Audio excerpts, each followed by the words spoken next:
생생하게 상생하며 YTN 라디오 생생경제. 안녕하세요. YTN 라디오 생생경제 김혜민입니다. 세계 4대 기업은 모두 스마트폰과 관련된 회사입니다. 애플, 구글, 페이스북, 아마존인데요. 사람들은 애플에서 스마트폰을 사고 이 스마트폰으로 구글에서 정보를 검색하고 페이스북에서 친구를 사귀고 아마존에서 소비를 합니다. 스마트폰이 완전히 인간의 삶을 바꾼 거죠. 이 스마트폰의 하드웨어 기업은 바로 우리나라의 삼성입니다. 애플의 아이폰에는 삼성 OLED 디스플레이가 있고요. 많은 부품도 대부분 삼성 겁니다. 이 4대 기업의 데이터들 역시 삼성의 메모리에 저장됐고요. 삼성전자 3분기 매출이 오늘 발표됐죠. 62조 원, 영업이익은 7조 7,800억 원입니다. 삼성전자의 선전을 계속해서 기원합니다. 인간의 삶, 그리고 국민과 직원의 삶을 풍성하게 만드는 생생하고 상생하는 기업이 되어주기를 다시 한번 부탁드립니다. 2019년 10월 31일 YTN 라디오 생생경제 지금 시작합니다.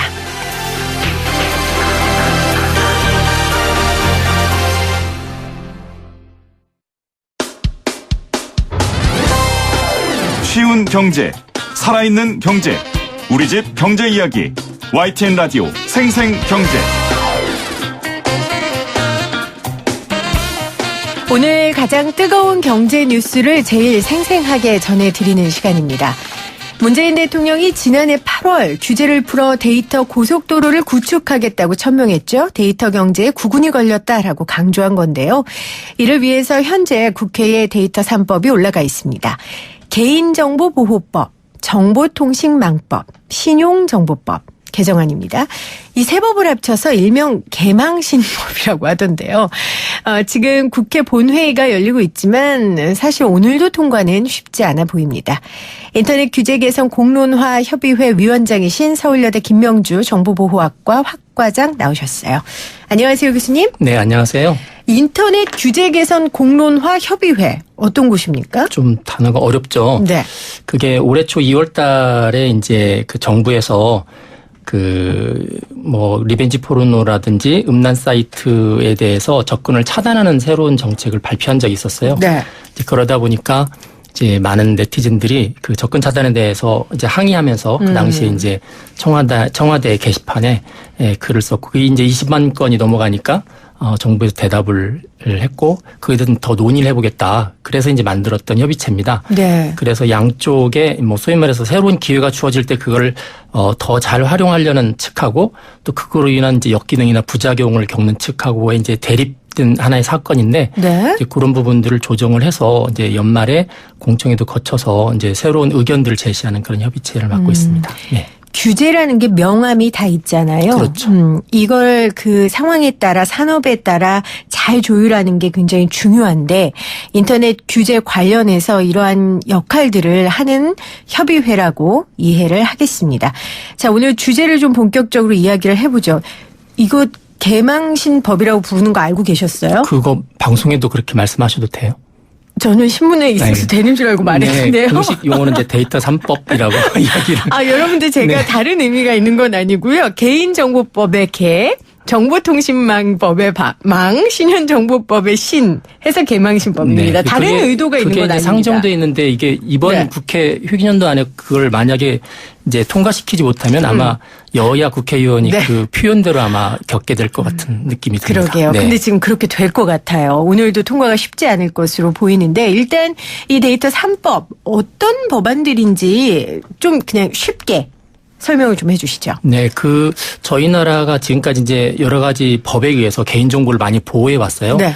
그래서 그 개인정보를 많은 기업들이 이제 가지고 있는데 그거를 새롭게 활용할 때 반드시 당사자한테 승인을 받아야 됩니다. 네. 그러다 보니까 그 개인정보 한두 건도 아니고 엄청나게 많은 승인을 받다 보니 이제 그거를 승인받지 않고 하게 되면 불법이 되는 거고요. 그거를 또 사용하지 않는다고 해보니 지금 요즘에 이제 그런 개인정보를 활용한 새로운 산업들이 글로벌하게 나타나는데 글로벌한 위치에서 뒤지는 거죠. 그래서 이제 서두에도 말씀하셨지만 이제 소위 말해서 데이터 고속도로를 만들겠다. 이제 며칠 전에 대통령께서 말씀하셨지만 AI 국가 정부를 만들겠다. 그래서 굉장히 중요한 요소 중에 하나라서 그런 개인정보를 최대한 이제 법적으로 잘 활용할 수 있도록 여러 가지 제한 조치를 풀어놓는 그런 법입니다. 그러니까 데이터를 재료로 삼고 일하는 산업들을 더 육성하겠다라는 그렇죠. 거고 네. 그 정부의 의지를 여러 차례 밝혔고 그 정부의 의지를 현실화하기 위해 이런 법안들이 지금 필요한 겁니다. 그렇죠. 네. 왜냐하면 우리나라는 어느 국가보다 아마 개인정보 관련해서 굉장히 보수적인 것 같아요. 네, 상당히 보수적인 편에 속해 있습니다. 네. 데이터의 활용 범위를 법적으로 명확히 규정하고 이 활용을 가로막는 규제들을 해소하는 법안이라고 할 수 있는데요. 네. 데이터 3법 통과 오늘도 쉽지 않아 보이는데 전문가로서 어떻게 보세요? 이런 상황을. 이게 지금 소위원회에 아마 세 군데 다 올라가 있는데 이게 여야 간에 이견이 있는 게 아니고요. 여당인 당이 이제 발의를 했으니까 해야 된다는 생각을 하는데 야당에서도 이거는 반드시 해야 된다고 이야기를 합니다. 나경원 원내대표도 굉장히 강하게 얘기했던데요. 네. 그런데 그 강론에 가서는 지금 이제 이게 구체화되지 못하는 이유가 그동안 작년 말에 이게 발의가 됐는데 네. 1년 사이에 여야 간에 다른 이슈 가지고 서로 이렇게 경쟁하고 이렇게 갈등을 느끼다 보니까 네. 이게 이제 소위원회에서 일을 못한 거죠. 사실은 이제 담당 소위원회에서 일을 안 했다라고 볼 수 있는 요소 중에 하나라서 뭐 소위원을 거치지 못하면 본인 상정이 안 되는 거라서 당장 내년 4월 되면 이제 총선 있지 않습니까? 그러게요. 그러면 이제 다 폐기되는 거죠.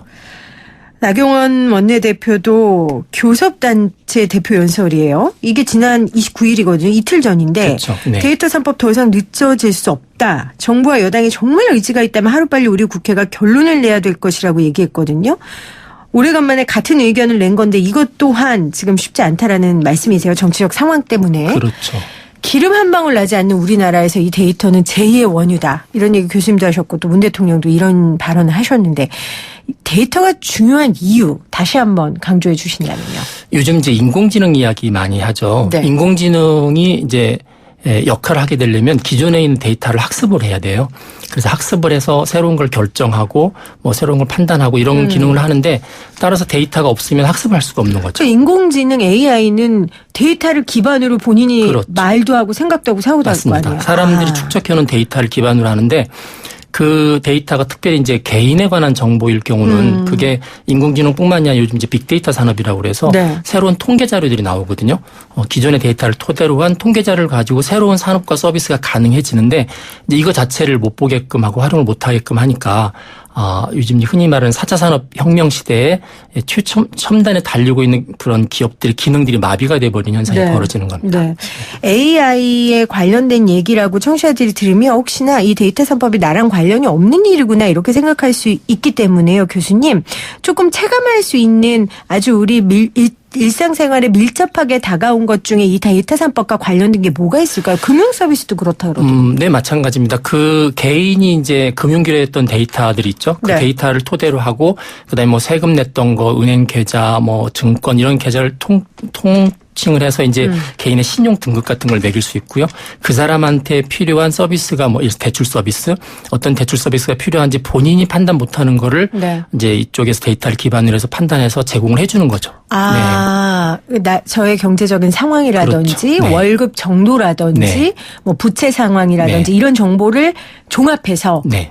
알맞은 대출 상품을 그 소개해 주는 사람한테 거고요. 가장 적합한.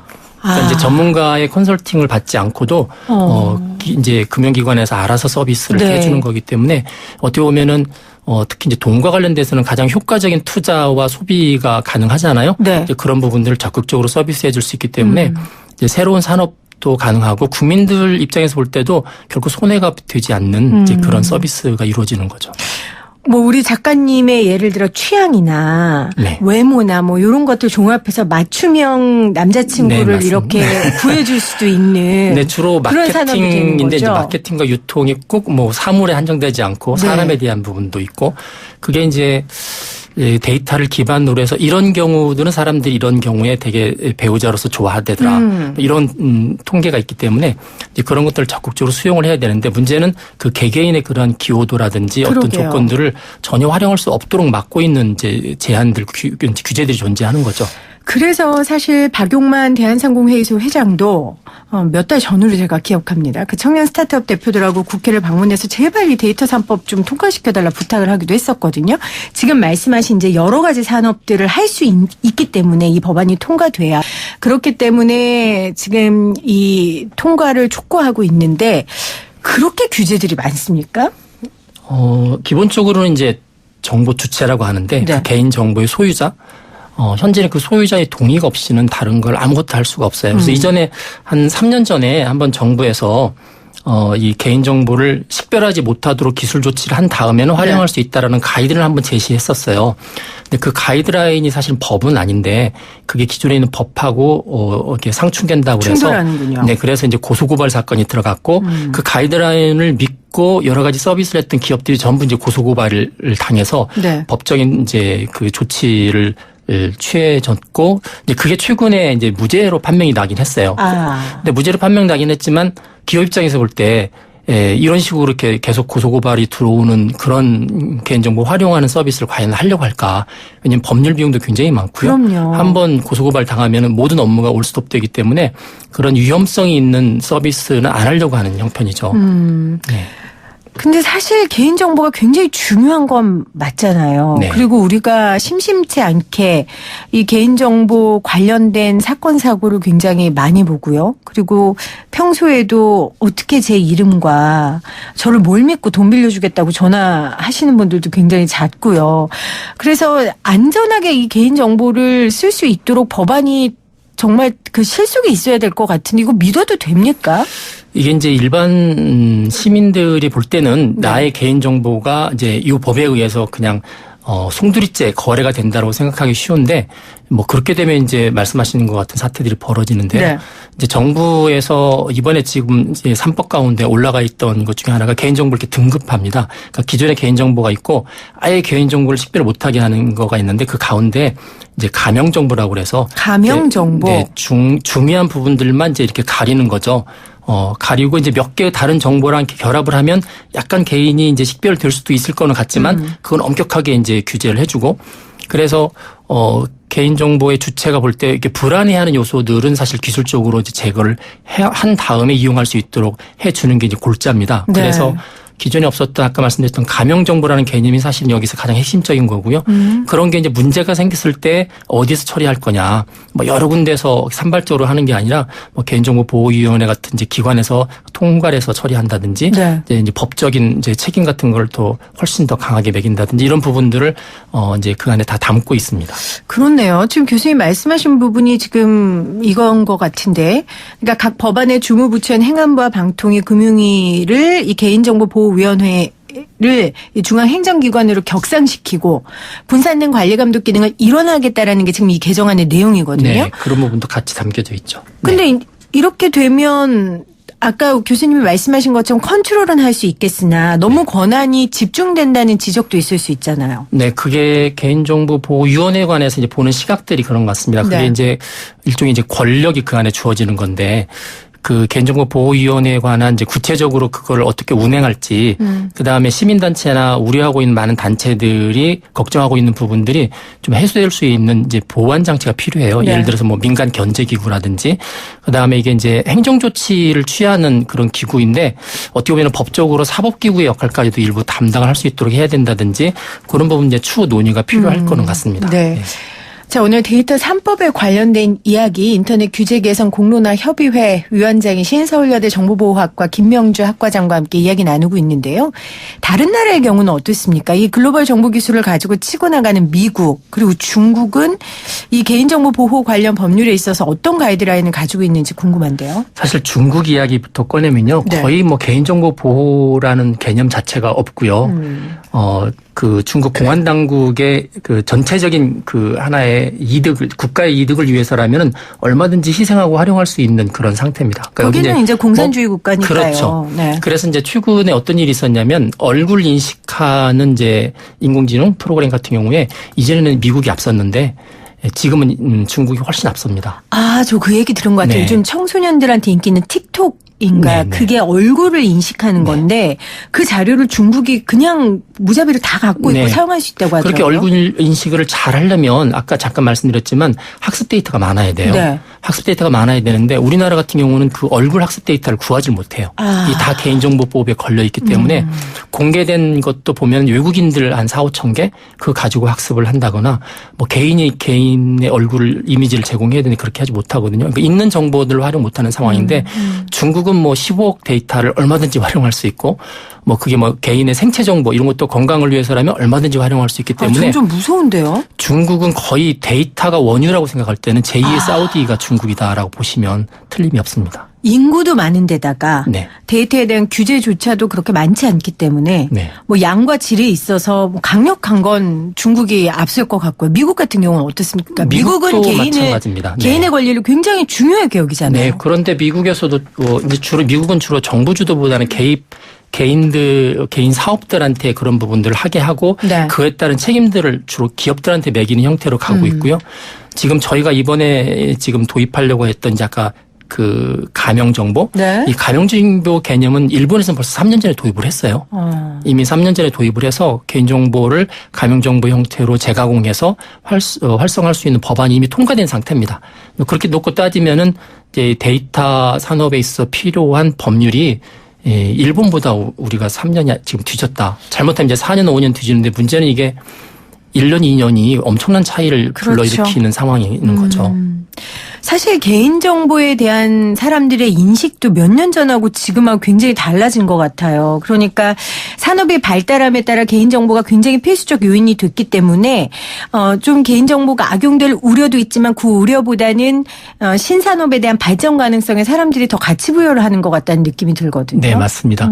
이제 이게 자칫 국내 기업들은 개인정보보호법에서 많은 제한들을 두고 있는 반면에 네. 우리나라 사람들은 지금 글로벌한 서비스를 많이 쓰잖아요. 아까 페이스북, 구글 뭐 많이 쓰고 있는데 거기에 엄청난 개인정보가 나가고 있거든요. 근데 거기에서 그 개인정보를 활용해서 하는 부분들은 우리나라 법에 의해서 아직도 사각지역이 있습니다. 그러다 보니까 그러면 제가 궁금한 네. 건 지금 저도 페이스북 이용하고 있는데 페이스북에서 제 개인정보는 국내법을 받는 게 아니라 그렇죠. 마음대로 쓸 수 있는 네. 거군요. 그러니까 거기 이제 페이스북 자체나 구글이나 이런 데서 요즘 이제 거기 회사의 그 한국 지부를 네. 국내 2개에서 국내법에 적용을 시키려고 하고는 있지만 기본적으로는 글로벌 기업이고요.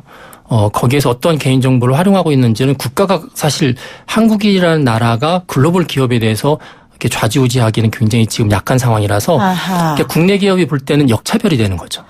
그렇겠네요. 예를 들면 페이스북 같은 국내 기업이 그런 사업을 한다면 그 사업에서는 지금 우리 개인정보를 아무것도 원유로 쓸 수 없는 거군요. 네. 근데 뭐 그런 기업들도 자체적으로 개인정보 보호에 관한 여러 가지 많은 이제 룰들을 제공을 하고는 있지만 네. 뭐 이전에도 사고가 계속 발생을 하고 있고요. 그거를 활용할 수 있도록 바깥에 유출했다가 한번 뉴스 나온 적도 있기 때문에 내부적으로는 엄청난 자산이라서 그거를 한 그럼요. 개인 국가가 그걸 그 기업한테 쓰지 마라 뭐 해라 이렇게 간섭하기는 이제 더 이상 힘들어진 그런 상황이 또 있습니다. 네. 그래서 제가 그냥 이렇게 인터넷 찾다가 그냥 한 번 본 물건인데 네. 며칠 저를 따라다니더라고요. 페이스북 그렇죠. 들어가면. 그게 네. 바로 제 개인정보를 이용하는 거죠. 그럼요. 그러니까 이제 개인정보라는 게 꼭 개인의 뭐 주민등록번호 이런 거가 아니라 이제 행태정보라고 행동하는 정보, 선호정보 이런 것도 개인정보가 될 수 있기 때문에 크게 보면은 뭐 유튜브 같은 경우는 이제 이 사람이 주로 본 동영상이 뭔지를 취향. 바로 분석해서 처음에 나오는 화면을 이 사람한테 가장 적합하게 띄워주는 거죠. 그래서 요즘에는 제 신랑보다 페이스북이 저를 더 잘 알고 있다라는 생각이 들 충분히 때도 그럴 수 있어요. 있어요. 네, 충분히 그럴 수 있습니다. 충분히 그럴 수 네. 있군요. 오늘 이 데이터 3법 국회에서 지금 본회의가 열리고 있고요. 아마 통과는 안 될 거로 보입니다.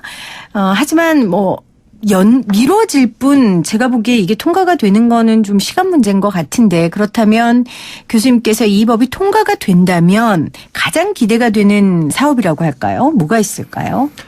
사실 이 빅데이터 기반의 산업은 모든 분야에 다 영향을 미쳐요. 네. 개인의 소비자, 유통, 마케팅 뭐 이런 부분도 다 미치는데 최근 우리나라 같은 경우는 이제 이 금융산업 쪽에서 우리나라 금융거래에 관한 모든 데이터들을 다 정리해서 이제 그걸 준비해 놓은 상태가 사실 되어 있습니다. 네. 되어 있어서 이제 그런 부분들을 이제 법적인 토대만 딱 저희들이 마련하게 되면 바로 서비스에 들어갈 수 있기 때문에 아마 이 데이터 3법이 통과가 되면 가장 먼저 피부로 와닿는 이제 그런 부분들이 금융 서비스 이제 금융 데이터 거래소라는 걸 이제 셋업해서 바로 이제 시작하기 직전 상태까지 가 있기 때문에 그렇고요.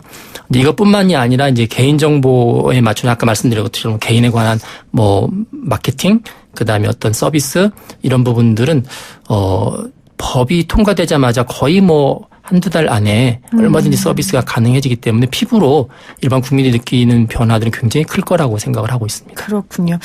교수님께서 개인적으로 인터넷의 윤리 부분 이런 부분에 대해도 관심도 많이 갖고 연구도 많이 하신 걸로 알고 있는데 그렇다면 마지막으로 그럼에도 불구하고 우리가 지금 이 시점에서 생각해야 할 거 잊지 말아야 할 게 있다면 윤리 측면에서요. 한 가지만 꼽아주신다면요.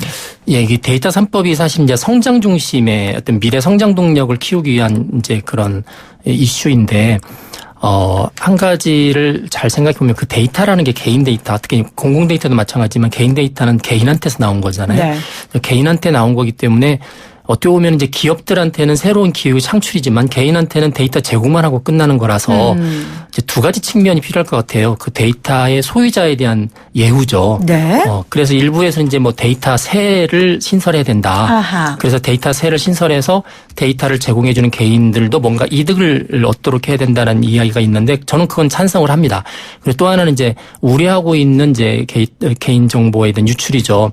충분히 유출하지 않도록 기술적으로 한다고 하지만 이게 또 어떤 경우가 어떻게 발생할지 모르기 때문에 그런 유출에 대한 대응을 해야 되는데 그게 이게 실시간으로 대응을 해야 됩니다. 그러다 보면 사건이 생길 때 문제가 생길 때 기술과 법과 정책과 이런 부분들이 동시에 같이 움직이게 되기 때문에 어떤 문제가 생긴 다음에 3개월에 한 번씩 회의를 한다든지 이렇게 하는 거는 너무 늦고 그래서 거의 실시간으로 대응할 수 있는 그런 이제 그 부작용이나 어떤 역기능 대응할 수 있는 네. 부분들도 같이 주어진다면 빅데이터 기반 AI 기반의 이런 데이터 산업들은 지금 충분히 성장할 수 있고 성장해야만 된다라고 생각을 합니다. 기술과 정책과 그리고 이용자와 사용자의 인식이 함께 빠른 속도로 그렇죠. 같이 네. 발맞춰서 나가야지만 혹시 모를 문제에 대한 실시간적인 대응이 가능하겠다는 조직에 따라서는 거죠. 그런 이제 협의체도 많이 필요하다는 생각을 하고요. 어떤 위원회를 구성할 때 그런 네. 이제 소비자의 이득을 대변할 수 있는 전문가들도 많이 활용을 해야 된다는 생각을 합니다. 네. 오늘 데이터 3법 4차 혁명 시대에 가장 중요한 법이 될 수도 있을 것 같습니다. 인터넷 규제 개선 공론화 협의회 위원장이신 서울여대 정보보호학과 김명주 학과장과 말씀 나눴습니다. 고맙습니다. 고맙습니다.